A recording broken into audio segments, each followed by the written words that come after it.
अस्सलाम वालेकुम, welcome to मिनाहिल्स kitchen. आज हम बनाएंगे fruit salad, instant fruit salad. इसे हम रशियन सैलेड भी कहते हैं। बहुत ही मज़े की ये डिश बन के तैयार होती है।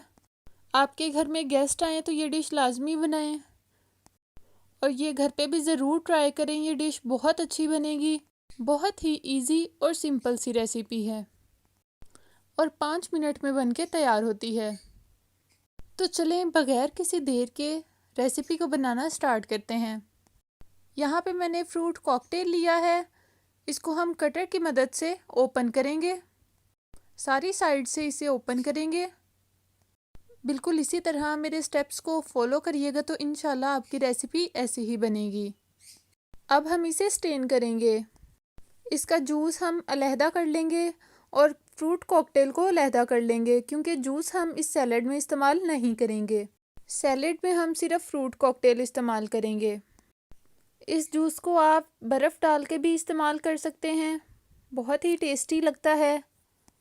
यहाँ पे मैंने क्रीम ली है, फ्रेश क्रीम 200 ग्राम, और इसमें 2 टेबलस्पून शुगर ऐड करेंगे, 1/4 टीस्पून सॉल्ट ऐड करेंगे और इसे अच्छे से मिक्स करेंगे ताकि शुगर क्रीम में अच्छे से डिज़ोल्व हो जाए। हमने इसका बिल्कुल बहुत ही फ़ाइन सा टेक्सचर तैयार करना है ताकि चीनी के कोई भी दाने बरकरार ना रहें और ये हमारा बहुत अच्छा सा क्रीम का मिक्सचर बनके तैयार हो जाए। अब हम इसमें फ्रूट्स ऐड करेंगे।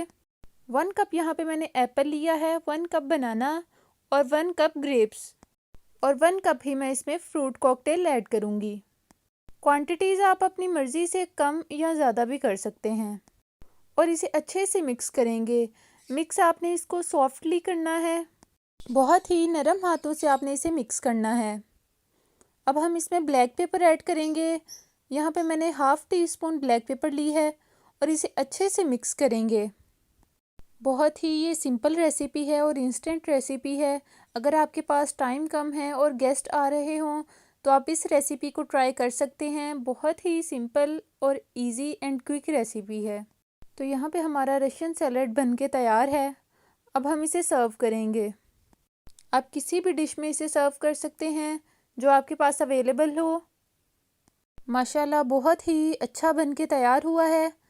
अब इसको कुछ ड्राई फ्रूट से गार्निश कर लेंगे ताकि देखने में भी इसकी खूबसूरती बढ़ जाए। खाने में तो ये बहुत मज़े का और डिलीशियस बना है। आप भी मेरी ये रेसिपी ज़रूर ट्राई कीजिएगा और मुझे लाजमी कमेंट में बताइएगा कि आपको ये मेरी रेसिपी कैसी लगी। तो चलिए मैं आपको चेक करवाती हूँ कि ये कैसा बना है। देखने में तो बहुत ही मज़े का लग रहा है। इंशाल्लाह खाने में भी बहुत मज़े का लगेगा। बहुत ही इंस्टेंट और क्विक रेसिपी है ये। आप भी इसे ज़रूर ट्राई कीजिएगा और अगर आप मेरे चैनल पे नए हैं तो मुझे सब्सक्राइब और लाइक लाजमी कीजिएगा और मुझे कमेंट में बताइएगा कि मैं नेक्स्ट आपके लिए कौन सी रेसिपी लेके आऊँ। आपका फ़ीडबैक मुझे हौसला देता है कि मैं आपके लिए और अच्छी से अच्छी और नई से नई रेसिपीज़ आपके लिए लेके आऊँ। तो चलें मिलते हैं इंशाल्लाह नेक्स्ट रेसिपी के साथ। तब तक के लिए अल्लाह हाफिज़।